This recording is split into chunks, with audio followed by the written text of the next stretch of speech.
मैं अपने किसान को खुशहाल देखना चाहता हूँ। मैं इस काम में लगा हूँ। अस्सलाम वालेकुम व्यूअर्स, हाशमी ऑर्गेनिक फार्मिंग में खुश आमदीद। कैसे हैं दोस्तों? किसान भाइयों, आप सिर्फ 100 मुर्गियों से सालाना 30 लाख रुपए कमा सकते हैं, और वो भी ज़ीरो खर्च में, यानी बगैर कोई खर्च किए। ऐसा तरीका शायद ही आपके साथ कोई शेयर करेगा। मेरा छोटे किसानों को मशवरा है कि वो फसलों के हेर फेर के अलावा मुर्गियाँ भी ज़रूर पालें, क्योंकि मुर्गी एक ऐसा परिंदा है जो सबसे ज़्यादा मुनाफा देता है। मुर्गियाँ पालना, मुर्गियाँ रखना, मुर्गियों की परवरिश करना ज़माने कदीम से चला आ रहा है। लेकिन जूँ जूँ आबादी बढ़ती गई तो खुराक के मसाइल ने जन्म लिया। खुराक की किल्लत को पूरा करने के लिए लोगों ने मुर्गी फार्म बना लिए, जहाँ से बढ़ती आबादी के लिए गोश्त और अंडे हासिल किए जाने लगे। लेकिन दोस्तों, फिर जगह मुर्गी फार्मिंग ने एक सनत का रूप धार लिया, और फिर ये एक मुनाफा बख्श कारोबार बन गया। लेकिन मेरा मानना है कि किसान भाई मुर्गियां ज़रूर पालें, क्योंकि ये भी एक फ़सल है, और ये भी एग्रीकल्चर से रिलेटेड एक फ़सल है, और ऐसी फ़सल जिस पर खर्च ना होने के बराबर है और मुनाफा ज़्यादा है। दोस्तों, किसान अगर मुर्गियां पालें तो वो आसानी से बगैर खर्च के पाल सकते हैं, और दूसरे लोग अगर मुर्गी की फार्मिंग करते हैं तो उनको फीड का खर्च आता है, दूसरे अखराजात आते हैं। लेकिन किसान को मैं ऐसे तरीके बताने जा रहा हूं जिससे वो मुफ्त में मुर्गियां पाल सकता है, और बगैर कोई 1 रुपया खर्च करके। बहरहाल दोस्तों, ये मुर्गी फार्मिंग जो है एक मुनाफा बख्श काम है। जो किसान गांव में रहते हैं तो वो ज़ीरो खर्च में मुर्गियां पाल सकते हैं, या फिर बहुत खर्च में।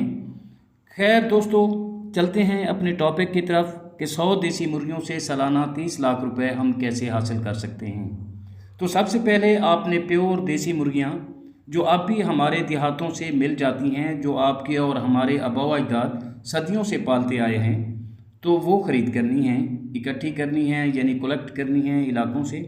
और उनके साथ पहले तो आपने 20 नर मुर्गे रखने हैं, और वो भी देसी नस्ल के।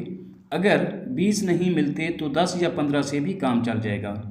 किसान भाइयों, ये मुर्गियां आपने दिसंबर और जनवरी में ख़रीद करनी हैं, कलेक्ट करनी हैं। ठीक 2 महीने के बाद ये मुर्गियां अपने अंडों से चूज़े निकालने के लिए कुड़क हो जाएंगी। और मुर्गियों से चूज़े निकलवाने का बेहतरीन मौसम फरवरी, मार्च और अप्रैल है। जो मुर्गी कुड़क होती जाए आप उसे कुड़क पर बिठाते जाएं, और यूं एक देसी मुर्गी 18 से 20 अंडे हैच करने की सलाहियत रखती है और चूज़े निकालती है।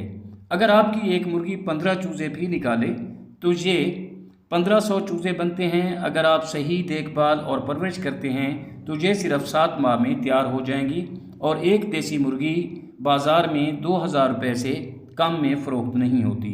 तो यूँ आप 1500 मुर्गियों के 30 लाख रुपए कमा सकते हैं। तो अब बात करते हैं मुर्गियों को बीमारियों से बचाव के तरीक़ों पर, कि बग़ैर मेडिसन के हम इनको किस तरह हेल्दी रख सकते हैं, और इसके अलावा हम इनको मुफ्त में कैसे पाल सकते हैं कि हम इन पर ख़र्च भी ना करें, और फीड का खर्च भी बच जाए, मेडिसन का खर्च भी बच जाए, और ये हम मुफ्त में कैसे पाल सकते हैं। तो दोस्तों, देसी मुर्गी का अमाइनो सिस्टम बहुत मजबूत होता है, और इनमें बीमारियों के ख़िलाफ़ लड़ने के लिए बहुत ज़्यादा क़ुव्वत मुदाफ़त होती है।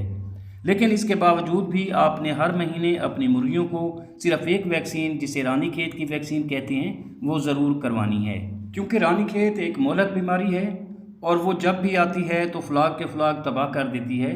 आपने सिर्फ एक वैक्सीन हर महीने अपनी मुर्गियों को लाजमी लगवानी है, और वो जो मैं पहले भी बता चुका हूँ, जिसे एनडी भी कहते हैं, और बाज़ार में बहुत सस्ती मिल जाती है आपको। तो इसके बाद जो है ख़र्च की बात, तो दोस्तों, मुर्गियाँ घास फूस, तिनके और कीड़े मकोड़े खाकर अपना पेट भर लेती हैं। किसान भाई इस तरह इनको मुफ्त में पाल सकते हैं कि वो अपनी फसलों में इनको फ्री रेंज कर सकते हैं, अपने खेतों में, घास के खेतों में, और चारा भी काट कर इनको डाल सकते हैं।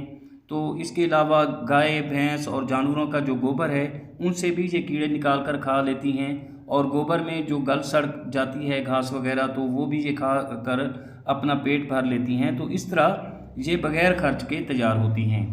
और अगर आपको इक्का दुक्का कभी फीड देनी भी पड़े तो किसान के अपने घर के दाने होते हैं, गंदम होती है, तो वो दे सकता है। तो इसलिए इसे ज़ीरो खर्च कहा गया है। और इसी के साथ मैं उम्मीद करता हूँ कि आपको मेरी ये कोशिश पसंद आई होगी। वीडियो अच्छी लगे तो लाइक और शेयर ज़रूर कीजिएगा, और अगर आप दोस्त मेरे चैनल पर नए हैं तो चैनल को भी ज़रूर सब्सक्राइब कर दें। बहुत शुक्रिया। दुआ है कि अल्लाह हम सब पर मेहरबान रहे। आमीन। जल्द मिलते हैं किसी अगली वीडियो में, तब तक अल्लाह हाफिज़।